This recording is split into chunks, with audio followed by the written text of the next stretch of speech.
시청자, 투표용지가 모자랐던 건 분명한 사실인데 왜 누군가는 그걸 북한이 개입한 부정선거라고 부르고 싶어 할까요? 자, 한 가지부터 분명히 합시다. 6.3 지방선거 본투표 당일 서울 송파를 중심으로 투표용지가 실제로 부족했어요.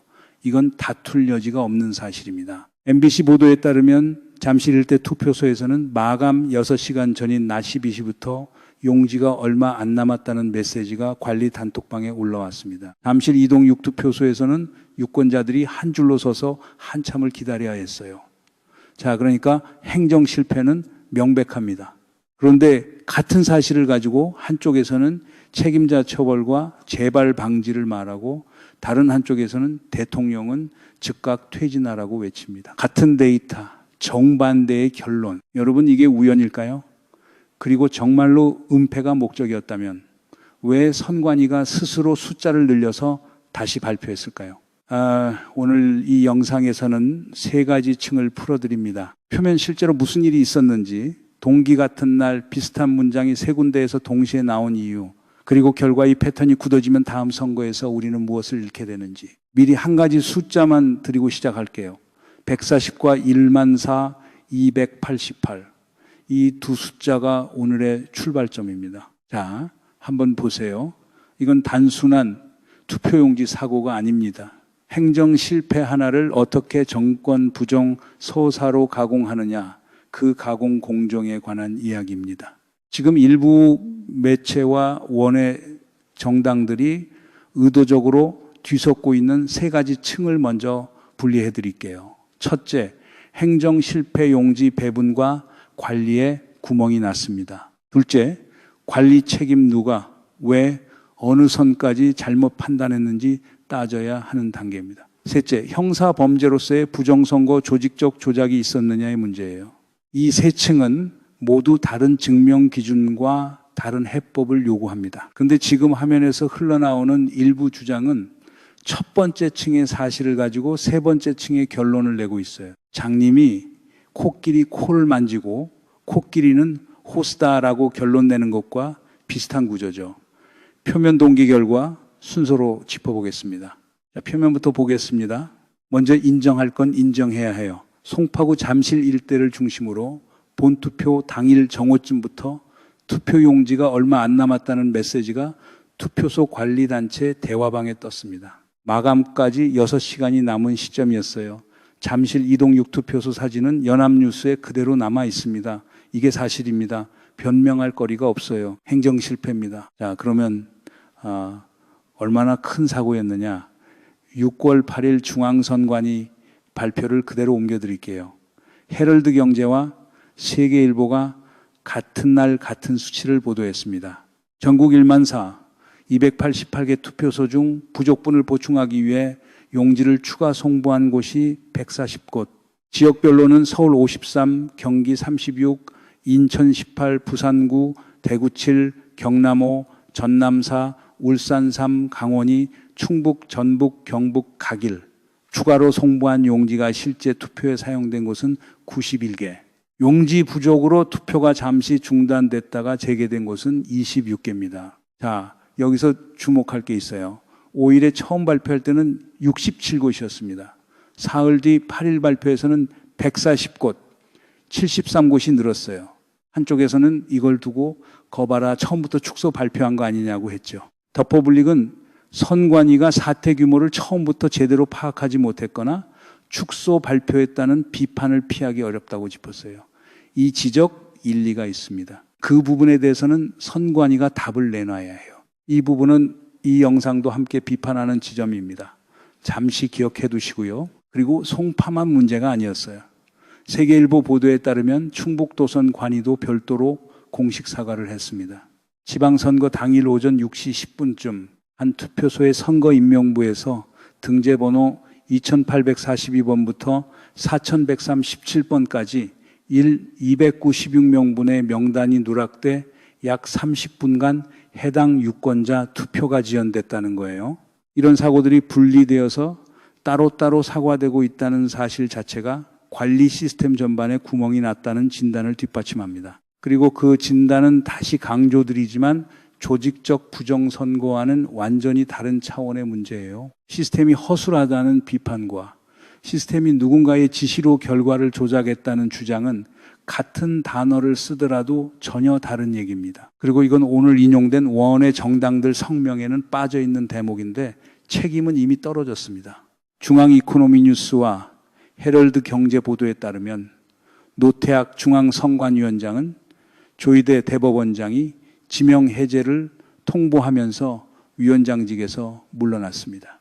허철은 사무총장은 면직안이 수리됐어요. 6월 9일자로 선거일국장과 선거정책실장이 직위해제됐습니다. 위철한 상임위원이 위원장 직무를, 강동환 사무차장이 사무총장 직무를 대행 중입니다. 여기서 끝이 아닙니다. 투표지 부족 사태 진상규명위원회가 6월 10일부터 19일까지 가동됩니다. 시민단체 법조계, 언론계, 학계가 추천한 외부위원 6명으로 구성됐고 위원장은 한국여성변호사회 회장 출신 조현욱 변호사예요. 위원회의 조사 범위도 한번 보세요. 한국 NGO 신문과 파이낸셜 뉴스 보도에 따르면 투표용지 인쇄와 배정, 수급관리 체계 전반은 물론 투표소 운영 과정과 초동 대응, 보고, 체계의 적정성까지 들여다봅니다. 거기에 현재까지 파악되지 않은 추가 사례가 있는지도 확인할 계획이에요. 그러니까 이번에 발표된 140이 끝일 거다라고 단정하지 않고 더 나올 가능성을 스스로 열어둔 거예요. 이게 은폐의 모양일까요? 진상규명의 모양일까요? 게다가 경찰은 별도로 수사에 들어갔습니다. 여기에 또 하나 흥미로운 디테일이 있어요. 오늘 인용된 그 원외 정당 중 한 곳은 대한민국 경찰 공무원 중에 외국인이나 이중 국적자가 있는지 여부와 그 국적을 밝혀달라는 정보 공개 청구를 행정안전부와 경찰청에 했다고 밝혔습니다. 자, 한번 생각해 보세요.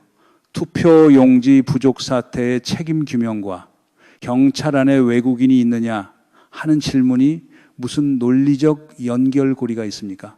이런 디테일이 그분들의 진짜 프레임을 노출합니다. 행정사고 해결이 목적이 아니라 안에 적이 있다는 분위기를 만드는 게 목적인 거예요.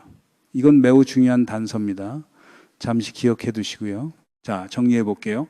사고는 있었고 위원장은 잘렸고 외부 인사로 구성된 조사위가 가동되고 경찰 수사가 진행 중입니다. 이게 표면의 사실입니다. 자, 그러면 이런 반론이 나오죠. 숫자가 67에서 140으로 늘었잖아. 그게 은폐의 증거 아니냐. 그럴듯하게 들립니다. 한번 그 논리를 따라가 볼게요. 만약 진짜 은폐가 목적이었다면 선관위는 첫 발표 때 내놓은 67이라는 숫자를 어떻게든 사수했어야 합니다. 그런데 사흘 뒤에 73곳을 스스로 추가해서 발표했어요. 그리고 그 발표와 동시에 외부 인사 6명으로 구성된 조사위원회를 띄웠고 10일간의 활동 기한을 못 박았습니다. 자기 손목을 자기가 묶은 거예요. 은폐를 하는 조직은 보통 이렇게 움직이지 않습니다. 자, 물론 그렇다고 선관위가 잘했다는 얘기는 절대 아닙니다. 첫 집계가 그렇게 부정확했다는 사실 자체가 덮어불리기 짚은 대로 관리 능력 부재의 증거예요. 비판받아 마땅합니다. 그리고 이번 조사의 결과에 따라 추가 책임 추궁도 이루어져야 해요. 그건 별개의 얘기로 분명히 진행돼야 합니다. 그런데 잠깐만요. 진짜 질문은 이거예요.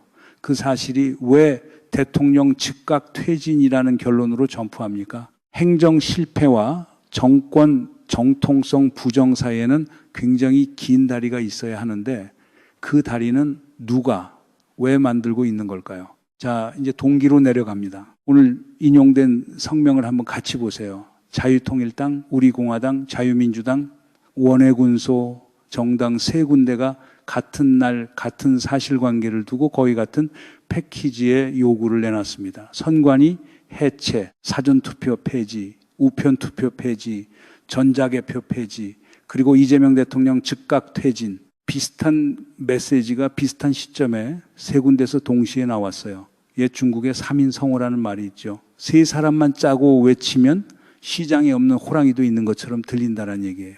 이 정도면 우연이라고 보기는 좀 어려운 패턴 아닐까요? 자, 그렇다고 제가 무슨 조직적 결탁을 단정 짓는 게 아닙니다. 그건 수사 영역이에요. 다만 이런 패턴이 보이면 그 패턴을 누가 왜 만드는지를 묻는 건 시청자의 정당한 권리입니다. 자, 한 가지 더 짚어볼게요. 같은 기준이 똑같이 적용된 적이 있는지. 2024년 4월 총선 한번 떠올려 보세요. 당시 출구조사는 국민의힘이 100석도 어려울 거라고 봤는데 실제 개표에서는 108석을 얻었습니다. 사전투표에서 보수 성향 유권자들이 대거 참여한 결과였어요. 자, 그때 사전투표는 조작이다라고 외치던 분들 중에 내가 틀렸다고 한 분이 몇 분이나 계실까요? 이게 표준의 비대칭이에요. 우리가 지면 조작이고 우리가 이기면 민심이고 같은 제도가 누구에게 유리한 결과를 내느냐에 따라 평가가 바뀝니다.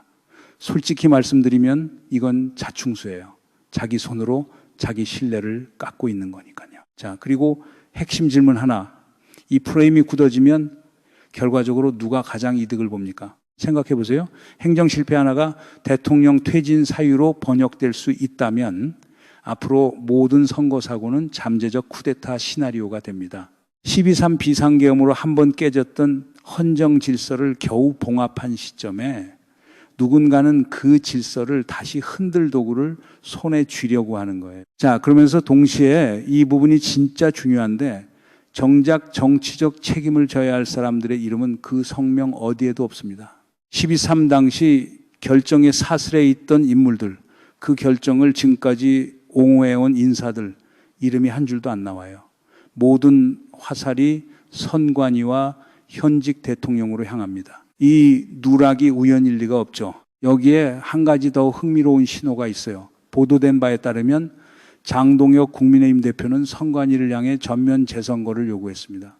자, 원외 군소 정당들이 외치는 대통령 퇴진까지는 가지 않았지만 원내 제1야당 대표가 전면 재선거를 공식 요구한 거예요. 이건 결코 가벼운 발언이 아닙니다. 그런데 같은 당 안에서는 결이 다른 목소리가 동시에 나오고 있어요.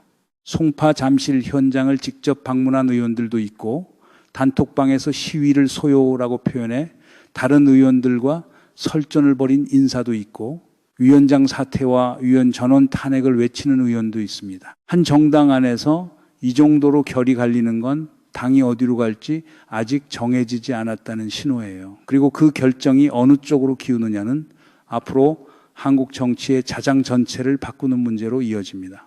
자, 한번 정리해 드릴게요. 투표용지가 모자란 건 관리의 실패입니다. 그걸 북한 개입과 부정선거로 번역하는 건 정치의 선택이에요. 이 두 개를 일부러 섞는 순간 행정사고는 정치적 무기가 됩니다. 그리고 그 무기는 항상 같은 방향으로 겨눠집니다. 여러분, 늑대가 왔다고 외치던 양치기 소년 이야기 다들 아시죠? 그 이야기의 진짜 비극은 양치기가 거짓말을 했다는 게 아닙니다. 진짜 늑대가 왔을 때 아무도 안 믿어준 거예요. 지금 우리가 마주한 위험이 정확히 그겁니다. 선거 관리에는 분명히 개선해야 할 부분이 많습니다. 송파 사태와 충북 사례가 그걸 폭로했어요. 그런데 매번 관리 실패를 체제 부정으로 번역하는 사람들이 신호를 망가뜨립니다. 정말로 큰 문제가 생겼을 때, 예를 들어 외부 세력의 실제 개입 같은 일이 일어났을 때 그 경고를 누가 진지하게 들을 수 있겠습니까? 한 가지만 더 짚어드릴게요. 5년 전 21대 총선 직후 같은 톤의 부정선거 주장이 쏟아졌을 때 무엇이 발생했는지 기억해 보세요.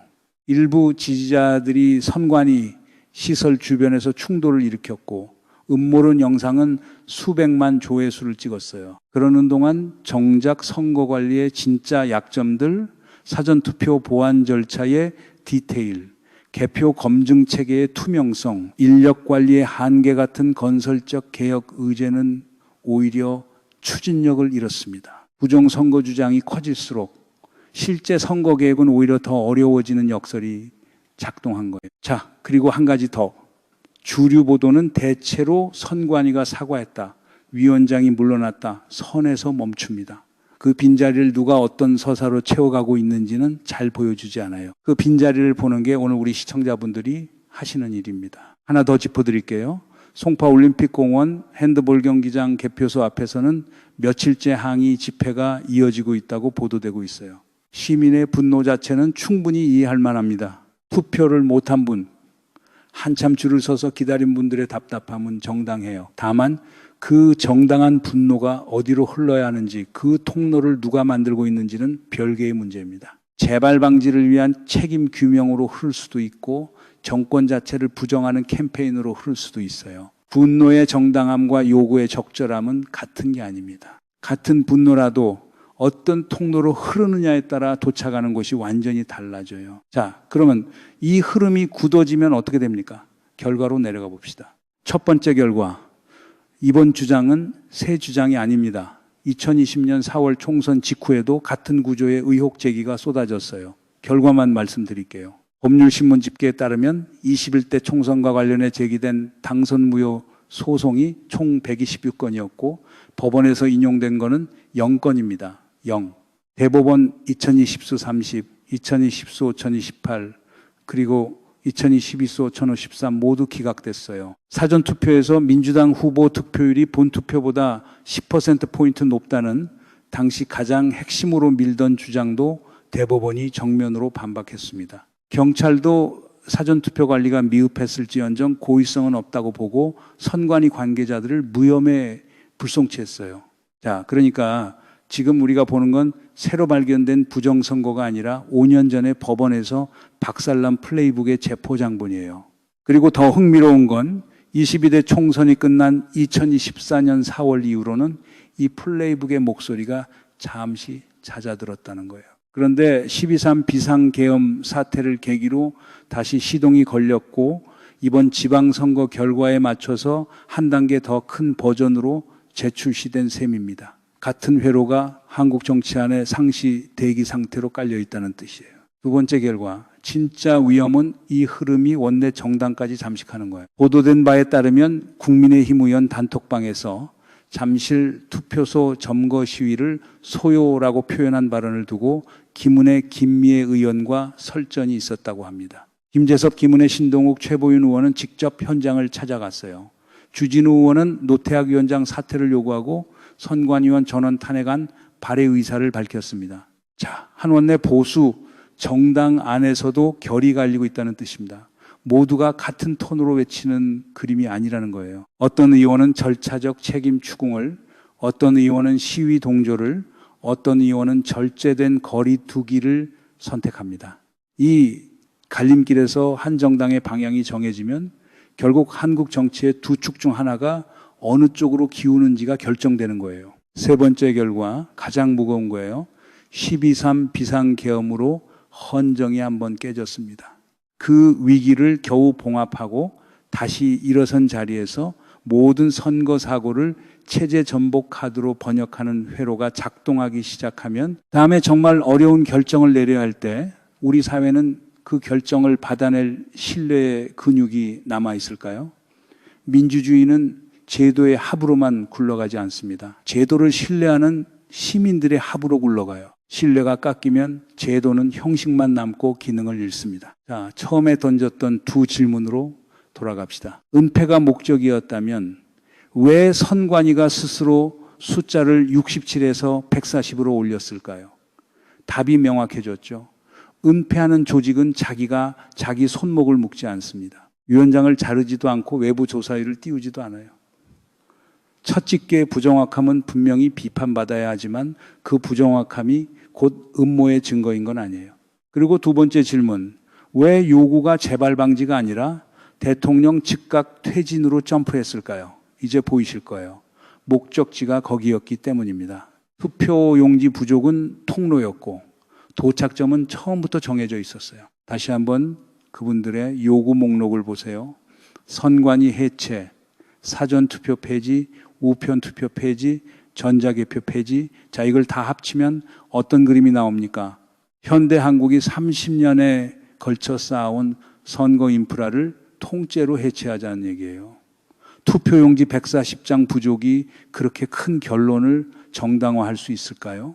만약 그게 정당화될 수 있다면 그건 더 이상 선거 사고가 문제가 아닙니다. 무엇이든 핑계가 될 수 있는 정치 환경 자체가 만들어진 거죠. 자, 이 비대칭을 한 줄로 정리해 드릴게요.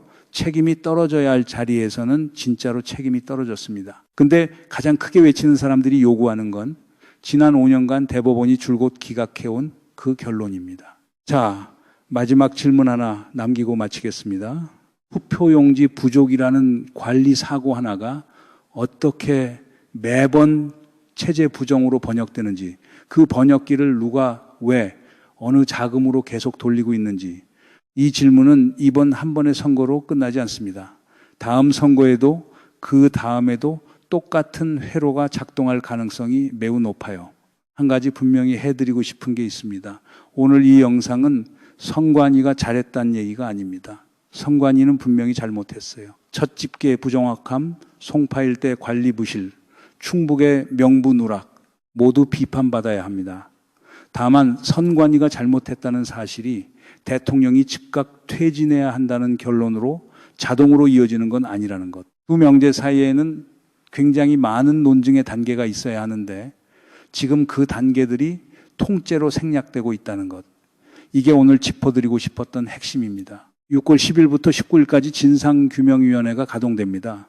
거기서 나올 조사 결과가 지금 외쳐지고 있는 대통령 퇴진 요구와 얼마나 거리가 먼 이야기일지 같이 지켜봐 주시기 바랍니다. 그리고 그 거리를 누가 어떻게 좁히려고 하는지 그 시도도 같이 봐주세요. 오늘 이야기가 도움이 되셨다면 구독과 좋아요로 알려주세요. 다음 영상에서 뵙겠습니다. 여러분들 이 사안을 어떻게 생각하십니까? 여러분들의 견해를 댓글로 많이 남겨주시기 바랍니다. 감사합니다.